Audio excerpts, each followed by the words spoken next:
la France n'a pas affirmé très fortement dès le départ qu'Israël a le droit de se défendre dans le respect du droit international.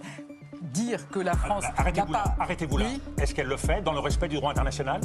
Oui, mais... Non, mais arrêtez-vous là. Ok, Arrêtez-vous là. mais qui ne le dit pas aujourd'hui et quelle est votre solution magique qui fait que...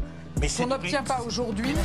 Quelle est votre solution magique? La solution magique, quand Joe Biden donne un ultimatum à Benjamin Netanyahou qui ne le respecte pas, quelle est votre solution magique? C'est de ne pas accepter. C'est de ne pas accepter. Moi, je ne l'accepte pas. Vous voyez les massacres dans la bande de Gaza. Moi, je ne les accepte pas. Et moi, pardonnez-moi, Madame Borne, c'est pas l'idée que je me fais de la diplomatie. Je suis diplomate. J'ai été le représentant de la diplomatie française comme ministre des Affaires étrangères.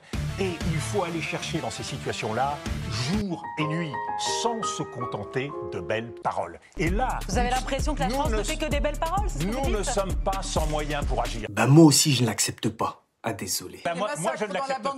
Alors, comme vous avez pu le voir, on a assisté à une vive altercation entre Dominique de Villepin et Elisabeth Borne sur la guerre en Palestine. Alors, je ne vais pas revenir sur le fond, quoique juste 2 secondes. Condamner ou dire qu'on n'est pas d'accord, ça ne sert à rien. Littéralement à rien. On n'arrête pas une guerre avec des mots, c'est utopique de penser comme ça. Bref. Donc, parenthèse fermée, que nous dit cette séquence? Que Borne, ou Miss 49.3, comme vous voulez, vous l'appelez comme vous voulez, ça me dérange pas, n'a pas l'habitude de débattre, surtout face à une personne qui connaît son sujet. Que les pro-Netanyahou bafouillent car il est difficile de défendre l'indéfendable. Et ça en est la preuve. On a eu un Villepin déterminé et passionné lors de cet échange, mais je reviens sur ce que j'ai dit au début. Quand Borne demande quelle est la solution magique et qu'il dit de ne pas accepter, ouais, j'ai vu meilleure solution quand même. C'est vraiment pas une solution. Imposer des sanctions économiques, ça en est une. Ne pas livrer d'armes, ça en était aussi une.